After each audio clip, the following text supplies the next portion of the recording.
News. I'm Sam Baker. One of tomorrow's most closely watched runoff contests is in Congressional District 30, where two Democrats are vying for their party's bid to succeed Eddie Bernice Johnson, who's retiring. Johnson's pick is running against a candidate backed by longtime Democratic Party titans. KERA's Stella Chavez reports. It's afternoon during early voting, and supporters of the two candidates vying for Johnson's seat are busy catching voters before they enter a DeSoto polling precinct. One of them is Mary Morris Bonaparte. She's with a group called Old Lady Gang, which formed to hold politicians accountable. Morris Bonaparte, who's 59, has lived in the district 32 years and is a longtime supporter of Johnson. But she says she's not voting for Johnson's preferred candidate, State Representative Jasmine Crockett. Instead, she's voting for Jane Hope Hamilton, a former top aide to Congressman Mark Vesey. She has worked in this community, and she has for over 20 plus years. Morris Bonaparte's friend, 73-year-old Anna Williams, says the district has many needs. Size-wise, it's massive and includes much of southern Dallas County. We have a food desert. Our schools are crumbling. We need improvement. We need infrastructure on the streets. We need to have someone that's going to be loyal, that when she comes home to tell a town hall meeting, this is what's going on. Williams says she believes Hamilton, not Crockett, will bring a new vision to the district. In the same parking lot outside Disciples Central Community Church, Crockett's supporters argue she's the right one to succeed Johnson. Voter Al Green says he believes Johnson's backing will go a long way.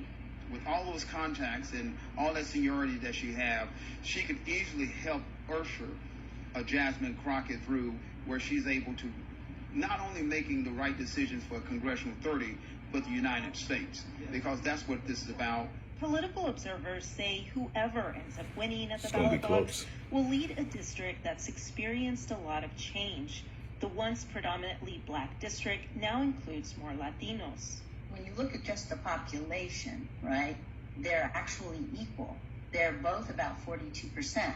Now, when you look at eligible voters, then, of course, African Americans have the edge. That's Valerie Martinez-Ebers. She's a political science professor and director of Latino and Mexican American Studies at the University of North Texas in Denton. She says Latino voters are still a critical mass and will most likely vote for Crockett because of Johnson's endorsement. Like other voters, many other voters except for evangelical Christians, they vote their pocketbook. They don't vote their religion. So obviously Eddie Bernice has been very good in her district.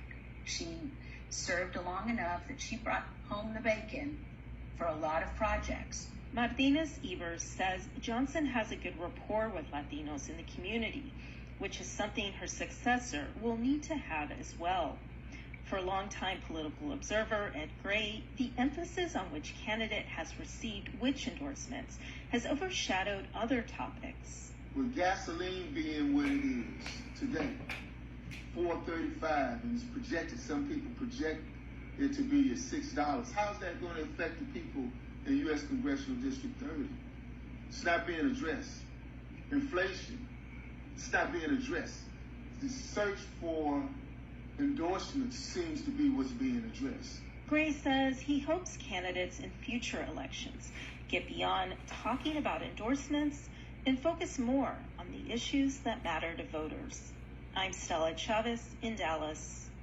Support for KERA comes from you, our members, and from Covington's Nursery and Landscape, an 18-acre nursery and garden center in Rowlett, Texas, celebrating 50 years in business, offering online shopping for home delivery or curbside pickup at covingtonnursery.com. Let's grow together. So the question is, and finer foods, what are you going to do? Operated since 1960.